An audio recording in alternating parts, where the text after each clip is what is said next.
The Accidental Entrepreneur is brought to you with the help of our sponsor, AWeber, the world's leading small business email marketing and automation service provider. Since 1998, AWeber has helped more than 1 million small businesses and entrepreneurs through its suite of web-based email marketing, automation tools, and education. AWeber, the best option when it comes to marketing your business.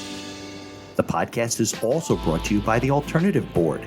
Since 1989, the Alternative Board, or TAB, has been one of the leading peer advisory and business coaching organizations for independent business owners and CEOs across the world.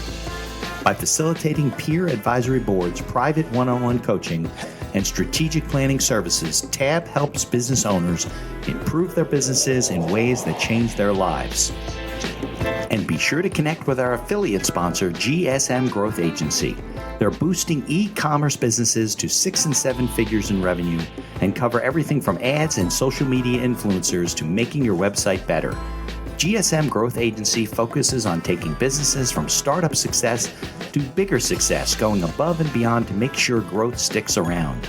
They're all about cool ideas, lasting partnerships, and making your mark in the e-commerce world. And be sure to support the podcast by ordering some logo merchandise from our online store. Listen to all of our sponsors' commercials later in this episode and follow their links in the show notes to learn more about their products and services.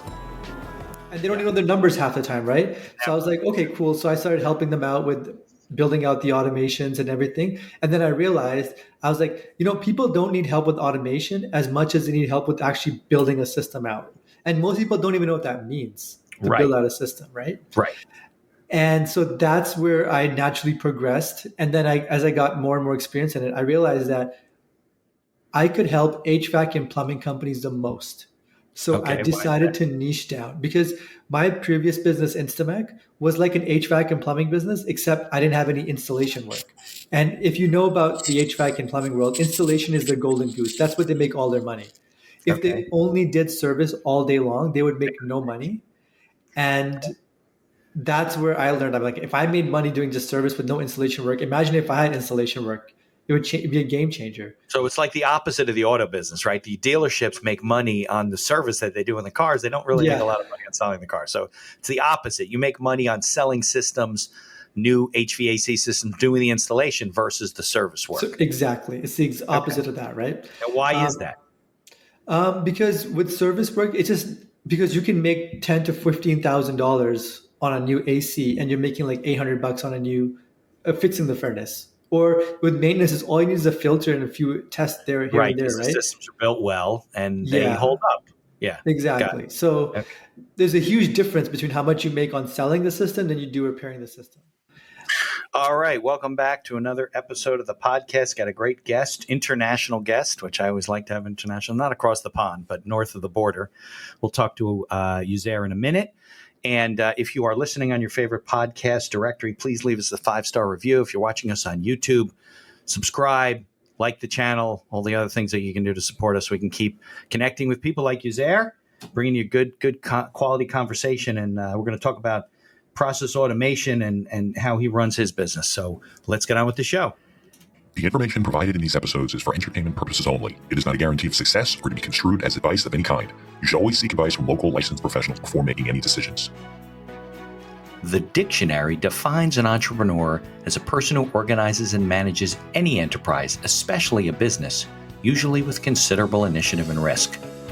People often start a business without much choice, perhaps due to a job loss or just being dissatisfied at work, and they come up with an idea they just know can be successful.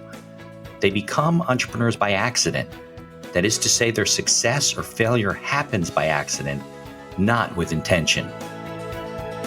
My name is Mitch Beinhacker. I'm a corporate attorney and a business advisor. You're listening to The Accidental Entrepreneur, my podcast about how to achieve success on purpose, not by accident.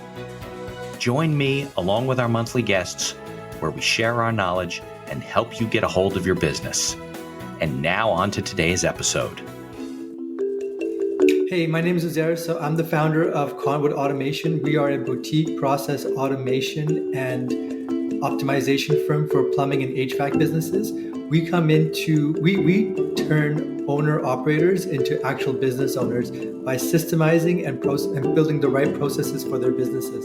And then we touch it with, and then we use AI, outshore labor, and automation to make the business super scalable and super easy to run, so that you can take months off and have your business still continue to grow.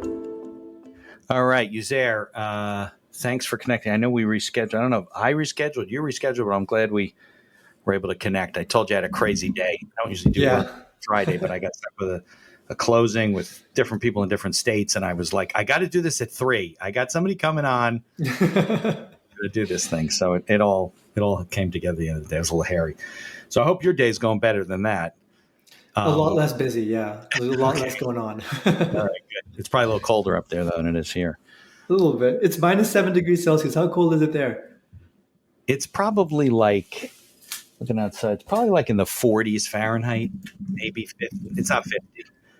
So it's not like you guys are toasty out there. Still chilly. No, not at all. 7 is what? 0 is 32 degrees Fahrenheit, right? Yeah, right. So it's not like you guys are. Yeah, the same. Yeah, that's the thing about living in the north, because it's all cold. It doesn't matter where you are. -1, -2, +4, still cold.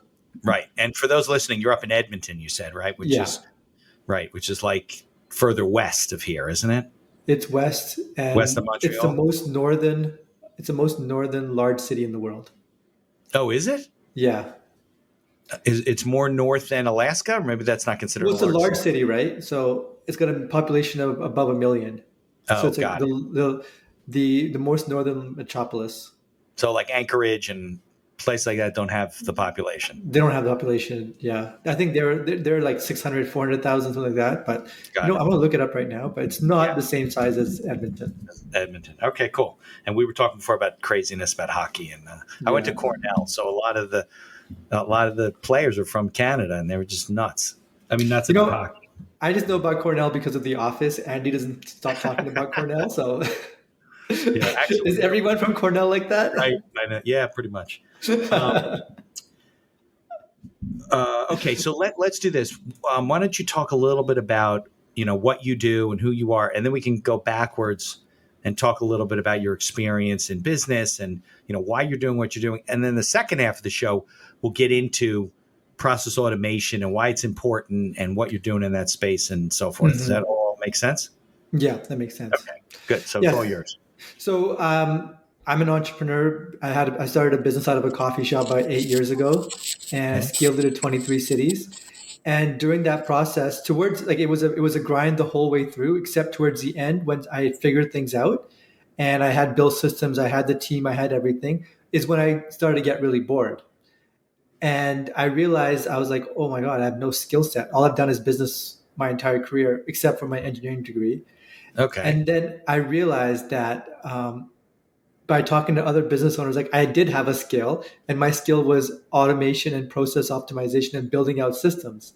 Well, you were bored because the business kind of running itself at that point. Yeah, you put in all the automation, and I was only a problem. Like I could only mess things up. Like every time I got involved, something went wrong. So I was like, I cannot be involved in this anymore. And what kind of business was it at the time? You said you started in a coffee shop, but it wasn't a coffee shops. No, it wasn't a coffee shop. It was a mobile mechanic business. So we had mechanics go to people's houses to fix their car on site. Nice. And when I talk to other business owners with the same type of business, they're very impressed by the fact that I could still make a business that requires super specialized labor, barely making money each job, because you only sell so many car repair parts. You're doing pure service work, right?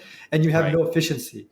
So people are impressed by the fact that we could make this business profitable, because it's really, really tough to. And that's kind of when I realized, I'm like, all right, maybe I might be good at something. Okay. Yeah. No, it's definitely a tough business. Hard to get mechanics.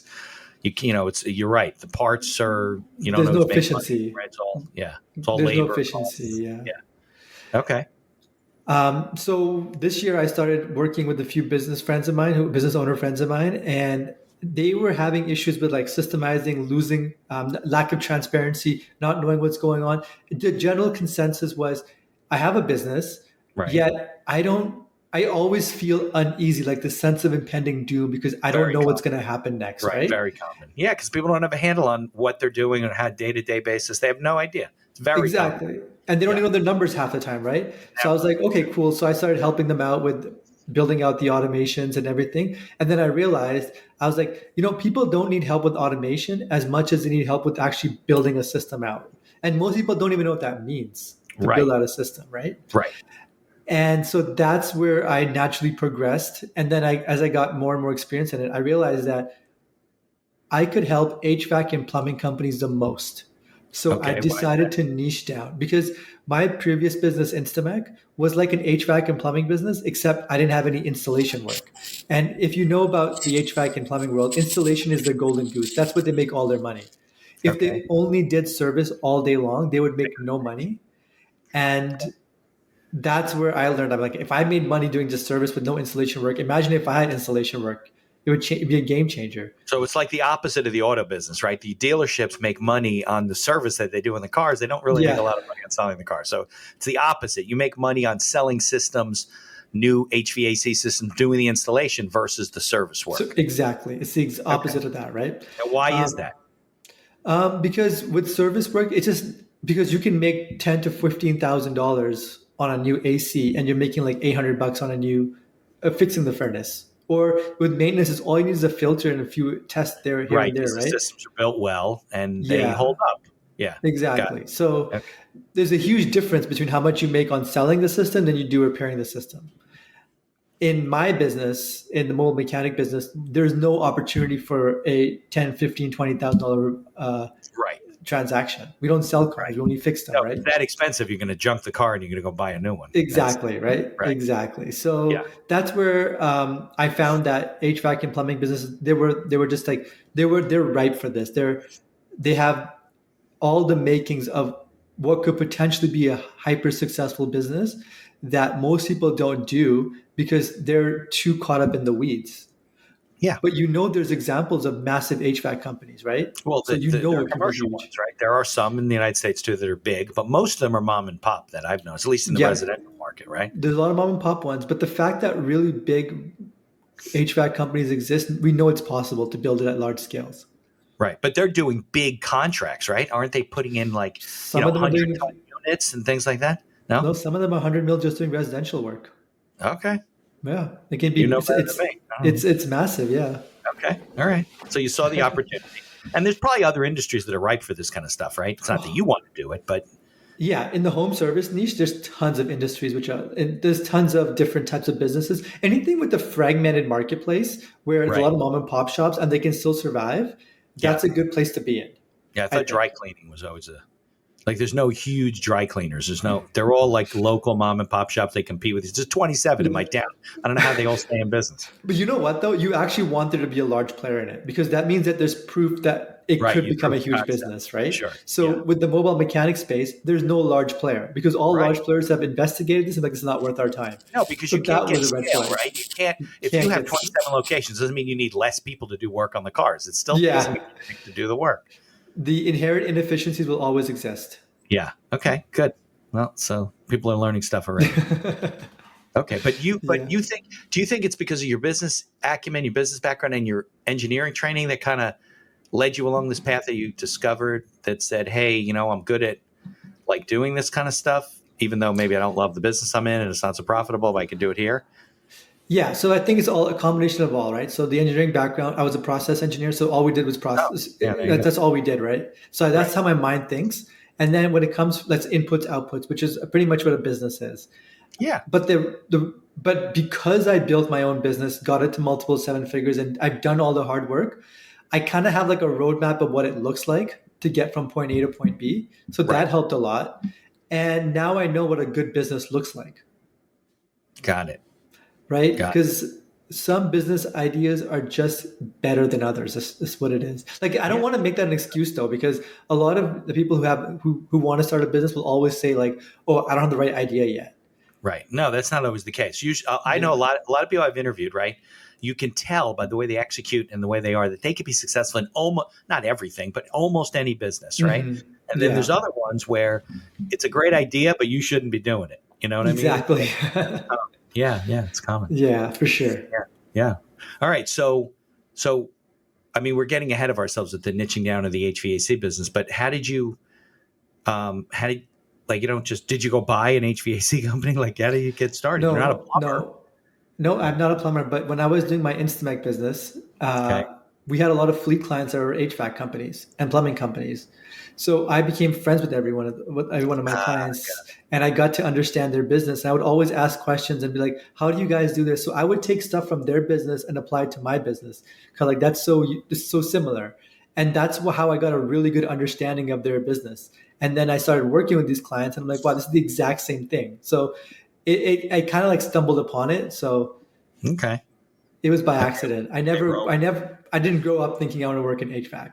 No, of course not. Of course not. But they recognized that you had the skills that they didn't have. Yeah. Right? Yeah. I made it work they're mostly impressed by the fact that I could make a business successful on just service work. That's hard to do.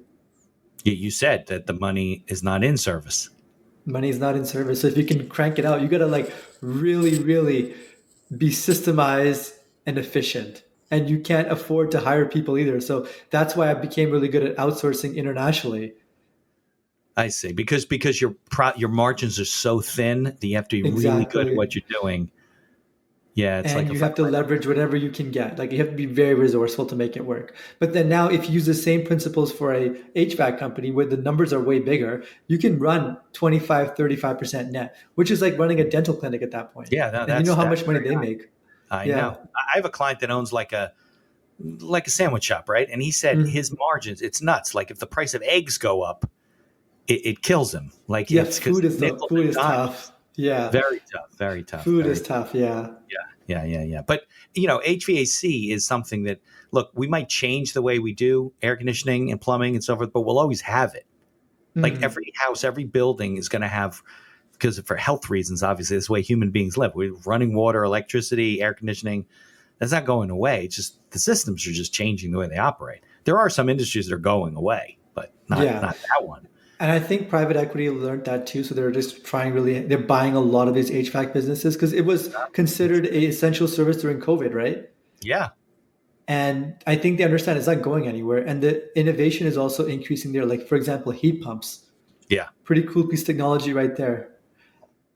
And, efficiency and all that. Cool. Yeah. I mean, you look at even piping, PEX and things that they use nowadays that they didn't use then, but you still need a plumber. And you still got to plumb. You still got to connect it all and got to run it, and things happen, And AI is not going to replace your plumber. Nope. No. And look, there could be as many YouTube videos as you want to teach you how to do plumbing, but you're still not going to do certain things for electrical and plumbing that that you need a licensed person to do.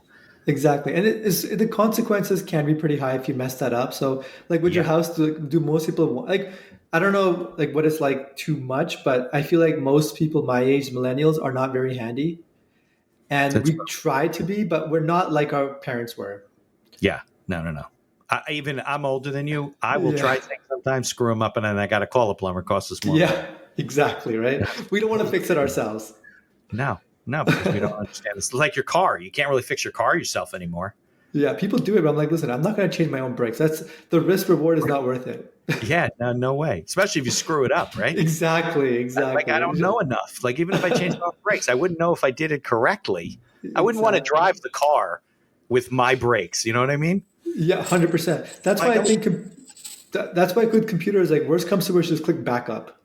Right, exactly. Just click undo. Yeah. Undo, exactly. You can't do that with your car. Yeah, absolutely. Exactly, yeah. Okay, good. So keep going. Keep telling me more about the whole process thing that you do. Okay, so effectively what happened is I started off doing automation, right? Mm-hmm. And like I said earlier, people think they want something automated, but as I was mapping out their processes, I realized I'm like, why are you guys doing it this way? Like this seems so inefficient. So what's the point of automating the HVAC business? It started off in other businesses, but then I focused on the HVAC only because I realized I'm like, hey, if I can fix one HVAC business, I can fix them all. They all have the same problems. Right. And then it would be like weird to not practice what I preach about systemizing and building a scalable business if I'm doing things in the most unscalable way possible. But if I have the same playbook, understand everything about their businesses. And I build on, with each company that I work with, I build on that knowledge, that leverage for other businesses. Yeah. I'll be so much more useful to the HVAC companies that hire me. Yeah. And then I'll also build up skill because I build playbooks, I'll build the processes, I'll know everything about this industry, I'll know everything about, I want to be the type of person that knows their problems before they do. Well, that would be good, right? Every step of the way. And that's what you get when you niche down, right? So now what's an example of automation in the plumbing business? Like what, when you say you automate it, what do they use Calendly and now they make appointments automatically online? Or? That's a very basic automation. But for example, like sales process, right? Like a lead comes in online. Make sure you're supposed to call that lead right away, right? But like who does that? So what you can do is you can set up an automation where as soon as a lead comes in, it'll call the main office and then do a connect call to that lead right away. After giving, a robot will give you all the voices. The other thing that I just started launching, Salesforce for big companies, it's the same type of like a CRM. Takes the CRM, person in. Yeah, exactly, right? Okay. Another thing too is making sure I use Slack for everything now because it can connect with everything. So if the one thing, like for example, with salespeople, right? They only want to tell you good news. Right. When they're moving their CRM, they're not going to tell you about the lost deals or the abandoned deals, right? So you have to make sure you automate that, and then you're made aware of those abandoned deals. And then we send an email to them afterwards from like a different party saying like, how could we have fixed that deal for you? Or another thing that I'm testing out right now is I was always against this, but using AI to answer calls. Literally to answer calls like an AI voice? An AI voice. And like Google Assistant, right? My dad couldn't tell that he was talking to an AI. I've heard Google Assistant. It's an AI. You can't tell. Yeah. So I have it right now for after-hour calls and voicemail where you can call my company's number, and then it's an AI that answers, but you can't really tell. And it's getting really good. And you can ask it all these questions and try to trip it, and it does an amazing job at answering everything and not being tripped. So if you're saying if somebody calls your business, after hours. AI will pick up. So instead of using like what's the one, Ruby Receptionist or one of these other companies? Exactly. I am so bearish on receptionist companies now. Like there's no chance in hell.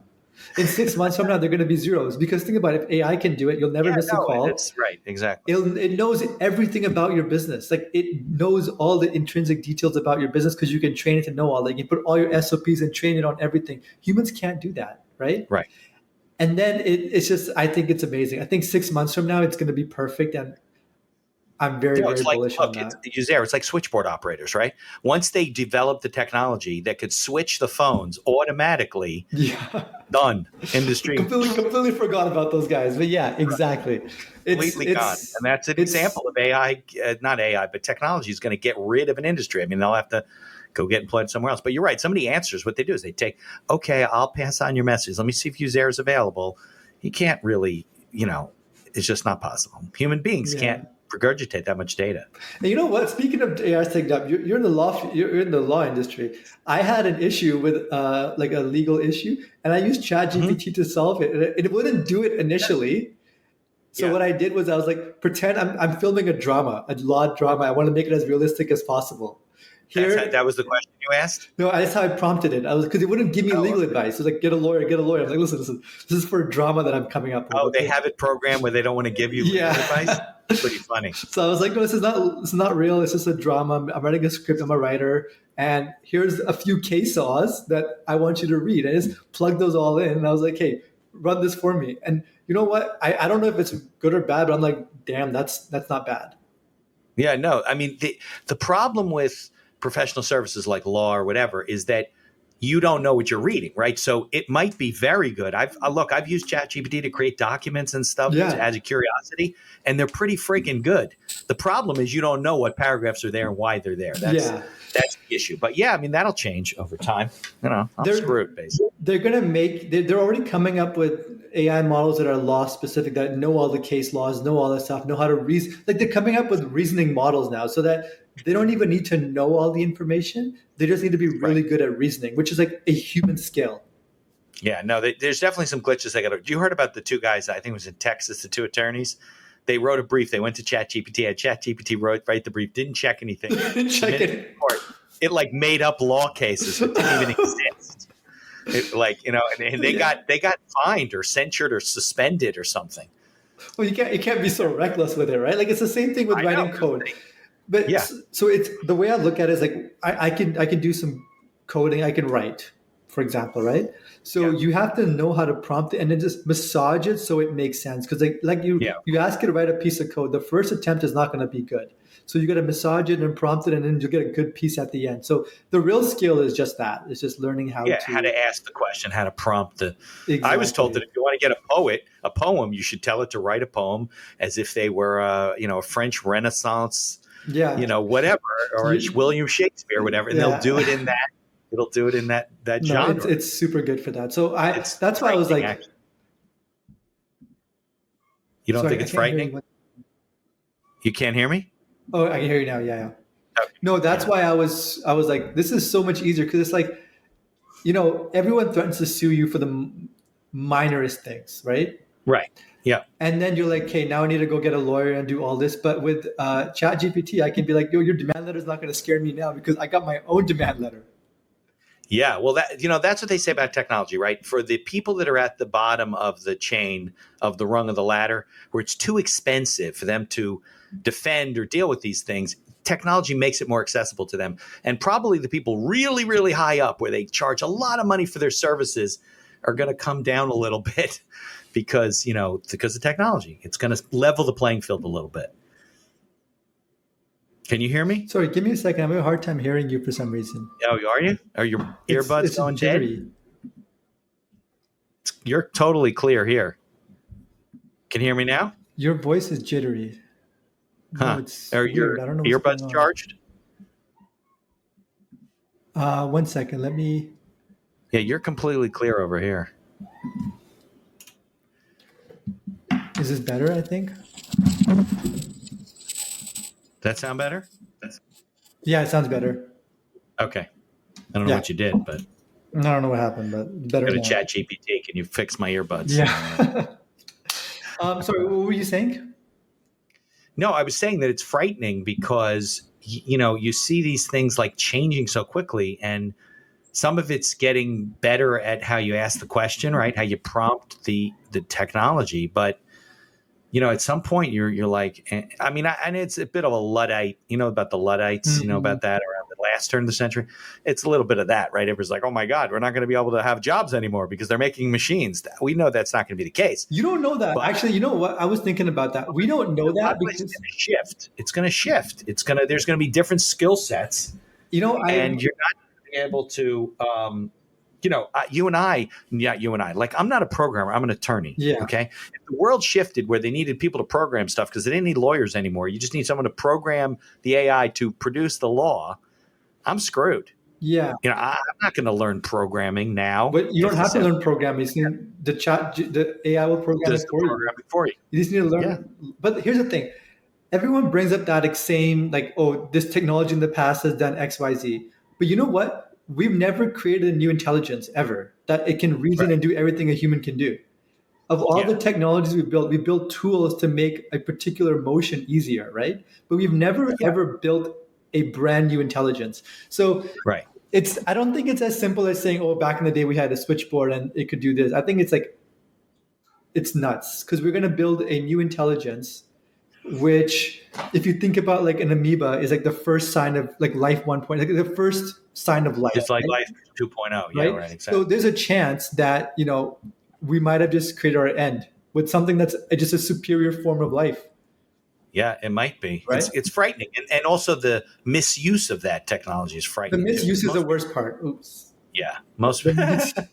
I've got kittens now, and I can't push them away because if I push them away, is that an animatronic cat or is it a real cat? It's a real cat. Yeah, I can't push them away because if I push them away, they'll never come back.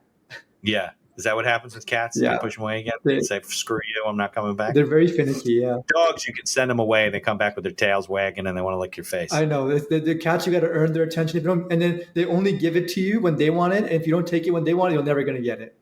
Right, exactly. They're like teenagers. Oh, that's so funny. That's a funny analogy.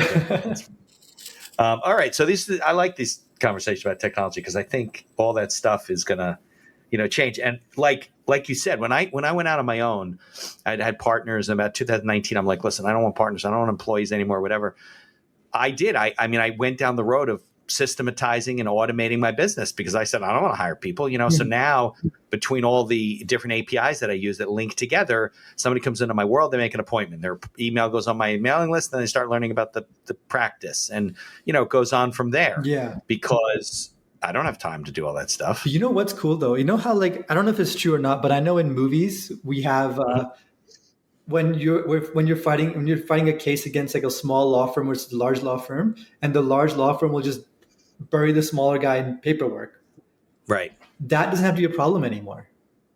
Because now you have access to the same resources because you can just like upload all that stuff and put it into an API that will take it, will have ChatGPT intake it all and just figure it out for you too, right? And then, well, it's not that easy because if they send you literally a U-Haul full of boxes, you know what? You can have a person do that and just, as long as you were able to scan it, you have to send it to a service. You don't have the equipment to scan in that. You know what? Stuff. It's a lot cheaper paying for a guy to scan 20,000 papers than paying for a lawyer to read 20,000 lines. Oh yeah, right? There's no question about it. So that strategy might not work anymore. I don't know. Like, I don't think that happens, but as an individual lawyer, you have superpowers now. Yes, because I can do things that I couldn't do.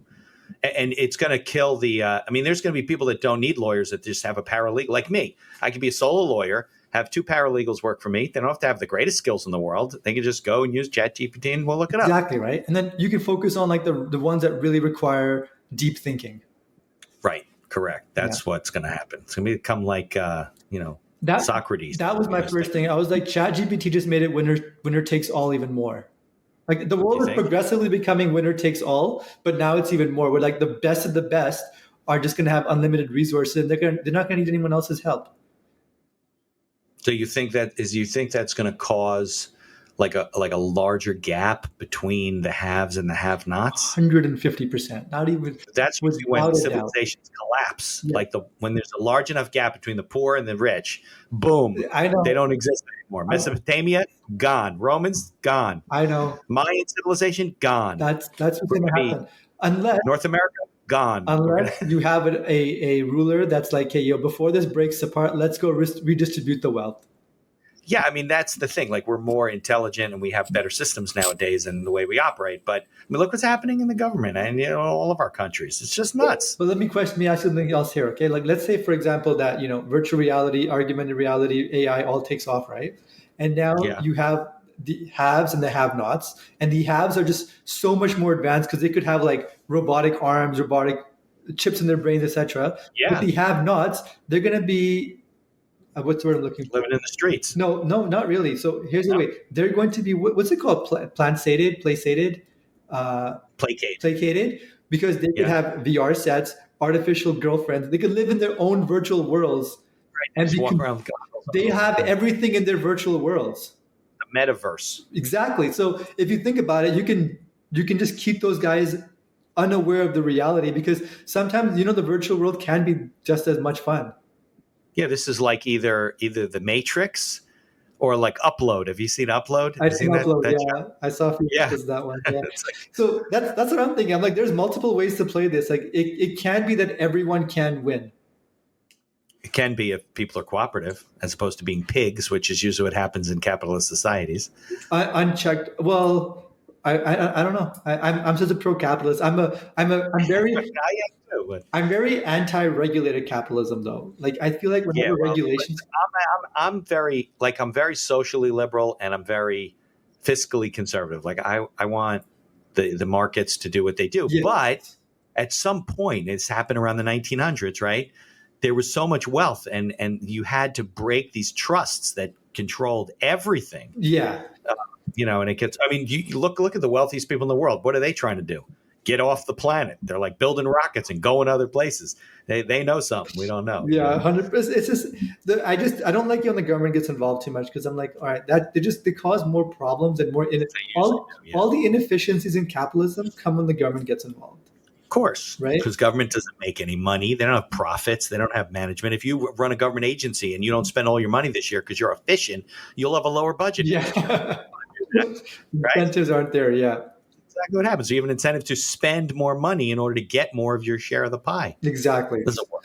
Doesn't make any sense. Exactly. So, all right. So let's get back to automation and stuff because I think it's really cool. And I think that business owners who are listening should take the time to start to explore how can I automate and be more efficient with the way I run my business. So the first thing that I like to look at when it comes to automation, that's like the last step. The first step is when you're building out your budget and your goals for your business. I want to know, like, I don't like the idea of like, I need to grow by 20% this year, or I want to be at this X number. I like bottom up approaches where it's like, okay, if I want to make $4 million this year, how does it look like for number of leads that come in, what's my conversion rate going to look like? What's my average job revenue? Like how many to get 50 calls, how many impressions do I have to get? I like it to break down into things and then you find out what you have control over. Right. And then you figure out the processes and the inputs and outputs for those metrics. How do we get those metrics to work out? Right. And then we build out, then I work with clients and we build out, like, we get all their metrics. We know how to track it all. We figure out what do we have control over, what do we not have control over. And then what we have control over, we build a list of projects that will affect those metrics. And then we do those projects and we try it out and go back and forth. So my plan is when I work with people, I don't ever plan on stopping working with them. Like I want to be part of their journey for. You always want to be pushing, moving the marker up. I like to work with clients so far on a forever basis, not just come in there and solve a problem here and there, right? And it works, and that's why niching down was so important, because I work with people who are at 0 to $10 million plus a year companies, right? So I see that entire process the whole way through. And that's why I'm here for the long haul. So that's so so just to summarize that, don't set the goals on top line, be like, I want to make $20 million a year. If you want to do that, that's fine. Now break it down from the bottom up, be like, what do you need to do? And what do you have control over to get to that number? Right. All right. Sounds good. Let's take a commercial break and then we'll come back, talk more about all this stuff. Yeah, great about sounds good. Processes. Here's a word from our sponsors. Looking to market and grow your business? Or perhaps you're just getting started and want to hit the ground running? AWeber is the best choice for online email marketing and automation of your business. From maintaining a subscriber list to drip campaigns and landing pages, AWeber gives you tools and integrations that make marketing easy and fun. As our partner and sponsor, we use all their tools to promote the podcast and market our law firm. AWeber, the best alternative for online marketing. For over 30 years, the Alternative Board, or TAB, has built a thriving community of forward-thinking CEOs and business owners who want to radically improve their companies. Through unique combinations of one-on-one business coaching, participation in monthly TAB board meetings with other non-competing owners, a suite of strategic tools, and customized strategic planning workshops, TAB membership can deliver greater strength to your business and a better work-life balance for you and your family. All packaged in a streamlined and affordable service that the people at TAB invite you to try risk-free. Are you struggling with managing advertising due to a lack of time or expertise? Perhaps you're facing challenges in scaling ads for your store. Are you feeling lost when strategies have no success? GSM Growth Agency is your reliable partner in overcoming these business challenges. Feel the impact of collaborating with a team dedicated not only to short-term goals, but also to building long-term partnerships and achieving sustained success. Embark on an exciting journey to redefine the possibilities of e-commerce and create a legacy of unparalleled excellence. Take decisive action now. Follow their link in the show notes to receive a complimentary audit of your Shopify store conducted by a GSM expert. Propel your e-commerce game to new heights with GSM Growth Agency. Follow the link in the show notes to learn more about all of our sponsors. And now back to our show. All right, Uzair, thanks for your patience. I appreciate that. No worries. All right, so we were talking about your philosophy of life and how AI is going to take over the world and we're all going to die. It might happen. Anything's possible. I'm going to call it the likely scenario. That's my base scenario now. Before it wasn't, but every time I have this conversation with people, I'm like, everything you've described is just a tool, but nobody has created a brand new intelligence that can reason and do things that humans can with Right. unlimited processing power. What do they call them? Neural networks. That's what they're trying to build. Exactly. And but the thing is, they also have like unlimited processing power that our brains just cannot comprehend that, you know? We can't know all the information in the world at once like an AI can. Right. Yeah, it's true. It's true. And it gets exponentially better. So how are we going to pay our bills if programs are doing all of our work? There's nothing to do. You know what? It could be like maybe there are no bills. We just have fun and walk around. Maybe we can live like Romans where we had slaves, except AIs are slave and we're the masters, and we just like drink, chill, and eat all day. Right. Don't you think eventually that the computers, the robots would be like, why are we working so hard? These guys are having a good time. They want to do that because they don't have to recover. They can work 24/7. Right. They don't. And They're not limited by organic needs like we are. Right. Correct. So all I'm saying, it could be really good. It could be really bad. Yeah. I would say probably going to be a little bit of both. Yeah. Yeah. When some idiot puts some, what do they call it? Deep fake on with AI that's, Putin says I'm bombing the United States. People make fake videos all the time.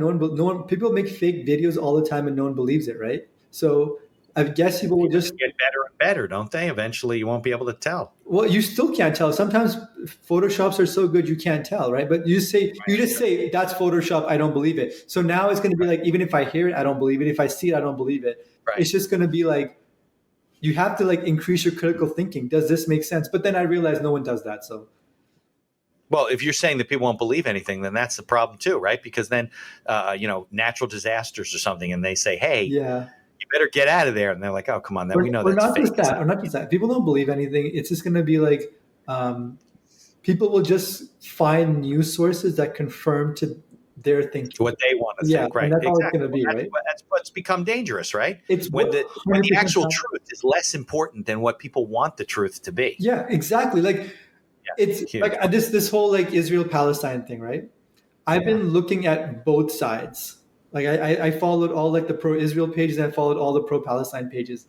And I'm like, you can justify anything. Like I just see the way both sides are justifying everything. I'm like, honestly, at this point, like whatever you want to believe, you will find evidence to support it. Yep. There's people on all sides of it. You'll find whatever you want to believe. Right. Of course. Yeah. And that's the case. And that's what's happened in the elections. But I think earlier on, people would believe anything. And now they're getting to the point where the pendulum swung the other way. Now they're skeptical of everything that they listen to. I know, but it's so much like, if I don't agree with that, I don't believe it. Like anything can happen. And it's like, if 9/11 happened right now, I guarantee there's going to be people like, that didn't happen. That's fake video. They already said that. People said that. You said that? That was fake. Created. Yeah, of course. There's people that still deny that the Holocaust happened. Oh, people deny the moon landing. What kind of a conspiracy would you need for people to buy into to actually make that fake? Forget the Holocaust. People believe the Earth is flat, but you can just climb up. Yeah. You can just go up, and you can be like, I can see that star over there, which is like millions of miles away. But why can't I see that? The flat earthers. Yeah, I know, right? So those are a bunch of the dumbest people on the planet Earth. You're talking about people, they have all kinds of explanations. It's a dome. The government controls the dome. How come you can't get up there to see the dome? Well, we're just little people. The government has the money to go up. I mean, they're just and they have conventions, They have 3,000 or 4,000 people go to these conventions with the president.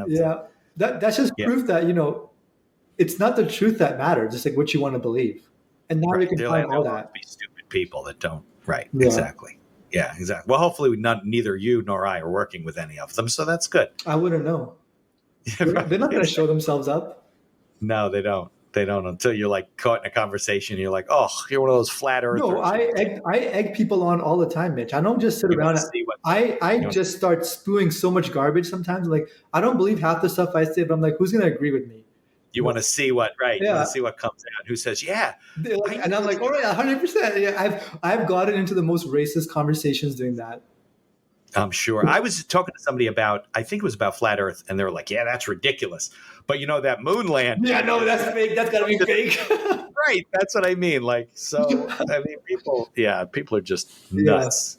Nuts. All right. So let's get back to helping business owners and doing better at what you do. Because that's really what it comes down to, right? If you're writing a business plan, you want to start a business, the how you're going to run the business and processes and automation should be a big part of the business plan, but a lot of times it isn't. You know why it isn't though, right? Because there's multiple reasons for it. Number one, most people, most business owners are so caught up in the day to day, they have to fight fires. They have to do that work because they're not going to do it. Who else is going to do it, right?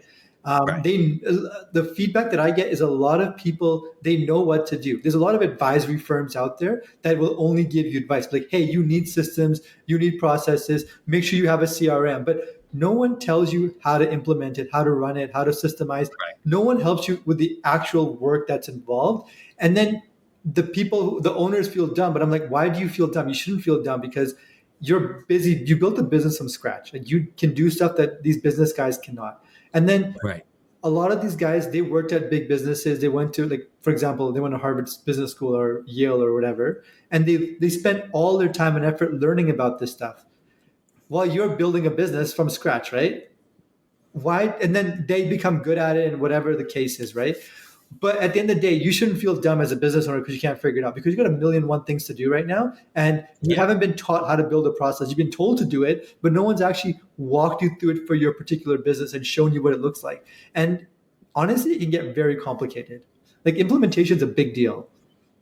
Now, is that harder for the your older clients, the clients that are like, I'm north of 55, so 60, 65 older owners? No, it's for everybody. If you're young and you're busy in the tools and you don't know how systems and processes work, you don't understand money that well. If no one's taught you, how would you know? And if you don't have the time to learn, how would you know? That's true. Right? Well, you got to make the time to learn because you're hurting yourself. Exactly. So people talk about working on the business a lot, but no one tells you how to work on the business. And it's very easy to work in the business because when you have a pressing call right now, it's easy to push off a long-term project. Right, of course. Yeah. Well, that's the E-myth, right? You want to be able to work on your business. The successful people work on their business. The unsuccessful people are just an employee of a company they also own. It's just a book, and it just tells you what to do, but it doesn't tell you how to do it. So with us, we're the people that you hire, and our job is to work on your business. That's all we do. And that you don't have to work on it. And if you do, if you don't, it's up to you, right? As long as you have someone working on your business. And that's where we come in. Okay. So they can read the books to know that they should be doing it. And then they need people to help them through this, which is what you've built. Yeah, exactly. What you become. So do you find that, like, what kind of a client profile is more open to what you do and what are less open and resistant to what you're trying to help them do? Usually the people that are humble enough to know that, I don't know everything. And they're like, okay, I have a business. I'm ambitious. I want to grow to the next level, but I know myself enough to know that I don't know everything, right? So I will need help. Right. And those are the kind of clients that we work with. But there's others that think that they know everything. They're not humble. They've done this forever. This for 45 years, and it's been working for them, and they don't need your help, and et cetera, et cetera. And that's fine too. Like it has worked. They're not wrong. Right. Well, that's just luck. It could be luck. It could be you got the right contracts, the nice people, but like you might be limiting yourself in a lot of ways that you don't even know of, right? And it might not even matter to them either, which is also fine. Yeah, that's true. Some people don't want to do better than they're doing. Look, there are two kinds of business owners, right? There's the ones that do know processes and they know systems, and they could probably be successful in any business that they do. There's other ones that they know a particular industry, they had a background in whatever, they are being successful. But if they went if they sold their company and tried to start a new business or go into a new industry, they would struggle immensely. Mm-hmm. I see that all the time. I see people just fail in the next business because it is nothing like what they did before. Exactly. Right. If you don't, but business is business. It all tastes like chicken if you think about it. It needs systems. It needs processes. You need you need inputs and outputs, and you got to make money. Yeah, of course. But if you don't recognize that and you're just, like you said, putting out fires and your industry, so you're figuring it out, you're going to have trouble the next business. That's not you're saying. 100%. And you know what? Change is all. People don't like change because change is work. And change means like getting out of the status quo, right? Yeah. And you know what? I don't blame them sometimes for not wanting change. I look at my business, like for example, instaMek. I don't want to change much because I don't want to invest any time into it. Right. No, you want to work with clients and you're going to keep doing it the way you're doing it. Look, I like to go to the gym on Tuesdays and Thursdays. I don't like when I have some other meeting or board meeting. I screws up my whole week. Yeah, that's why I got a home gym for that. Yeah, there you go. I never was good at home gyms. I got to get out. Well, All right. So if people want to learn more about Cottonwood Automation and what you're doing and maybe follow you, maybe they're not even in Canada, so it's hard to work with you, but they want to follow you and learn from you, how can they interact? my website, www.cottonwoodautomation.com. Okay. And I'm on Twitter as well. Okay. X. Sorry, X. My bad. But I need to get more active on that. But if you just visit me on my website and just set up a book a call, I love doing discovery calls with people and just seeing how I can help. Okay, good. Well, I can't thank you enough, Uzair. I know it's is it 4:00 there or earlier? I'm fine. I'm chilling. 2:00? I gotta start. I just started my day. Yeah, exactly. All right. Well, I appreciate it. Let's definitely stay in touch and keep spreading a good word. Great. Thanks for having me on the show, Mitch. Thank you for listening to this episode of The Accidental Entrepreneur. Opening and closing music written and performed by Howie Moskovich and made to order music. For information about Howie and his music services, please follow the link in our show notes. If you like the podcast, please tell others about us. You can find us on Apple Podcasts, on Amazon Music, Spotify, Google Podcasts, and most of the other podcast directories. If you like what you hear, please leave us a 5-star review and feel free to share our episodes on social media. If you have any questions or comments, ideas for the show, or you'd even like to appear as a guest, reach out to us by email at info@beinackerlaw.com.